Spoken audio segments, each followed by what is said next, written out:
मैं आपको बता रही हूँ, कितनी मुश्किल से मैंने मोहल्ले में हालात सेट किए। आपकी इज्जत बनाइए, अपनी इज्जत बनाइए, इस घर की इज्जत बनाइए दोबारा।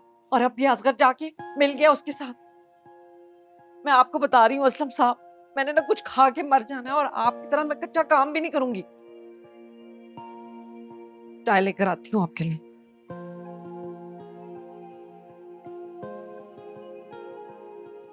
पता नहीं मम्मी जी, लगा कि वो फराज है ही नहीं, कोई और आदमी है। पहले ना मेरी सुनता था, हर बात मुझसे पूछ के करता था, कौन सी पतलून के साथ कौन सी शर्ट पहननी है, कौन सा जूता किस रंग में अच्छा नहीं लगेगा, किससे मिलना है किससे नहीं। तबीयत में बड़ी सख्ती थी ना मेरी।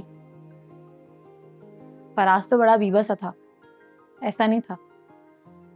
हाँ, तो पहले होगी ना उसके अंदर जन मुरीदी, कौन समझदार हो गया। पता नहीं पहले हम कौन थे, अब क्या हो गए हैं। अगर एफआईए के दफ्तर में तो पहचान ही नहीं होती मुझे। वो वीडियो वाले फराज और पाकीज़ा तो मारकर उसी रात फेंक दिए यासीन मलिक ने। अच्छा अच्छा, मोची दरवाजा मेरे नानके वहीं होते हैं। मोची दरवाजे से अंदर हो तो उल्टे हाथ पे जो पहली गली है ना, वहां तीसरा मकान उनका है। ये सबसे ऊंचा 3 मंजिला। ना मलिक साहब, हम तो बहुत पहले मोहल्ला छोड़ गए थे। हम तो मेरे बचपन में ही ना गुलशन रावी शिफ्ट हो गए थे। ले, गुलशन रावी, वहां तो चाचू होते हैं मेरे, डी ब्लॉक में। मेन रोड पे कोठी है उनकी अपनी, नीली कोठी। टॉप का नाम भी नीली कोठी है। माशाल्लाह, अपना बिजनेस है चाचू का, लाट का माल उठाते हैं। आपने जरूर देखी होगी कोठी। ओहो, वो छत पे कोठी के ऐसे बड़ा सा शेर बना हुआ है। हाँ मोर भी रखे हुए हैं चाचू ने। मलिक साहब, हम तो यहाँ खुद सुबह से शाम तक ना मोर की तरह नाचते रहते हैं। ठंडा हो गया है। मुश्किल ड्यूटी है हमारी, और काम भी टेढ़ा है। फिर आप जैसे मोतबर लोगों को जहमत देना पड़ती है। तो किस्सा ये है कि आपके खिलाफ दरखास्त आई है पाकीज़ा बीबी और मोहम्मद फराज की तरफ से।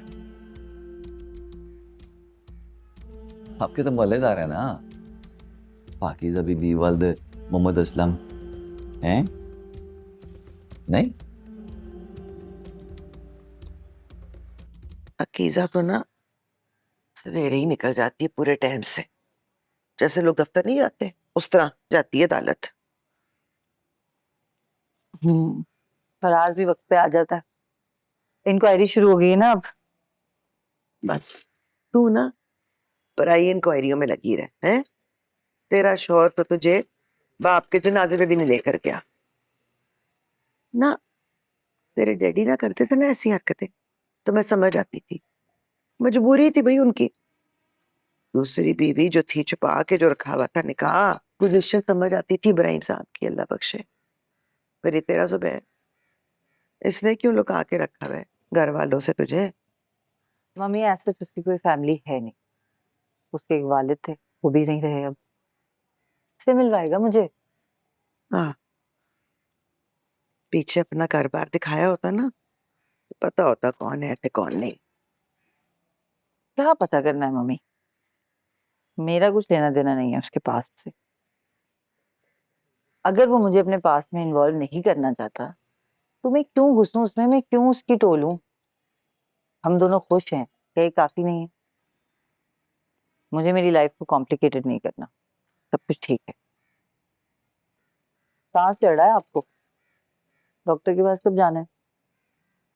ये जो सांस मेरा चढ़ रहा है ना, इस पकीजा की वजह से। कोई कम ही नहीं करन देती मैनू, बिठा बिठा के बिस्तर पे खिला खिला के ना मेरा वजन ही बढ़ा दिया इसने। सारा घर संभाल लिया वैसे पकीजा ने।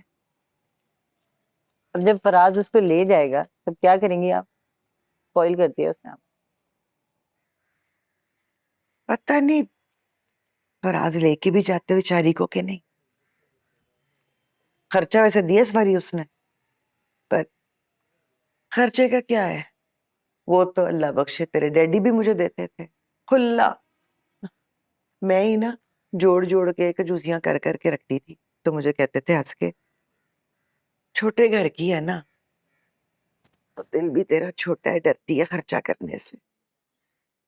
ठीक है कहते थे वैसे।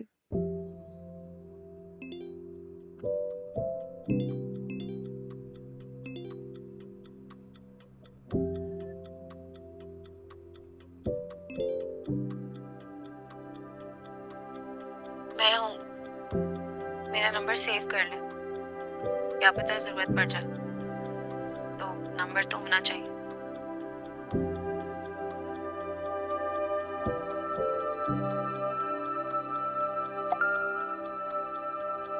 अच्छा,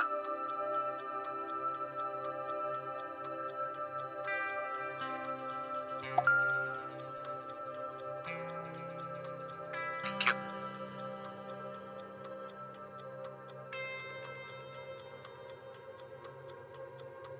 अच्छा,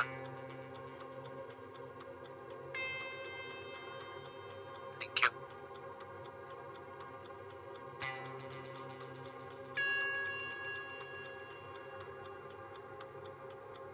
मैडम समन डायरेक्ट पहुंच रही है वहां पे। सर आसिम रास्ते में, हम उनके साथ जाएंगे। तू फैक्ट्री से रोज आता है यहाँ? रोज रोज छुट्टी कहाँ मिलती है, शिफ्ट बदलवाई है। अब रात की किया करूंगा, सुबह इधर आ जाया करूंगा। नाइट शिफ्ट की आदत हो गई है तुझे। तेरी बाजू कहती नहीं थी आंखों के नीचे हल्के पड़ जाएंगे? कहती थी। बाजू ठीक है तेरी? हाँ ठीक है, और बाकी सब घर में? सब लोग ठीक।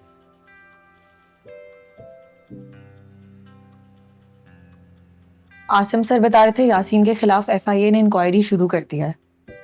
अच्छा, असगर कह रहा था यासीन के पास इतना पैसा है कि वो खिला पिला के केस खत्म करवा देगा, लेकिन ऐसा होगा नहीं जब तक हम केस वापस ना लें। अच्छा। पहले एविडेंस रिकवर करना है, फिर फॉरेंसिक होना है, फिर गिरफ्तारी होगी और उसके बाद ट्रायल्स। अच्छा, तू मुझसे बात नहीं करना चाहता फराज? तू क्यों मुझसे बात करना चाहती है पाकीज़ा?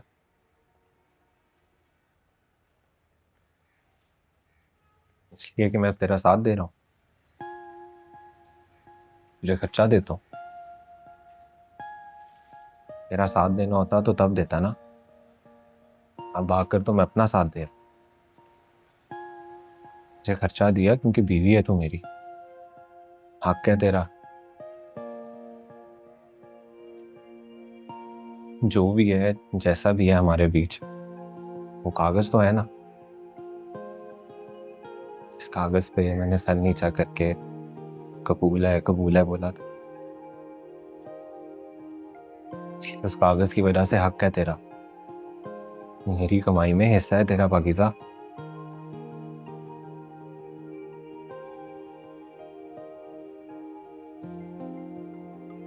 तू ना इतनी आसानी से मुझे माफ ना कर, दिल पक्का रख अपना पाकीज़ा।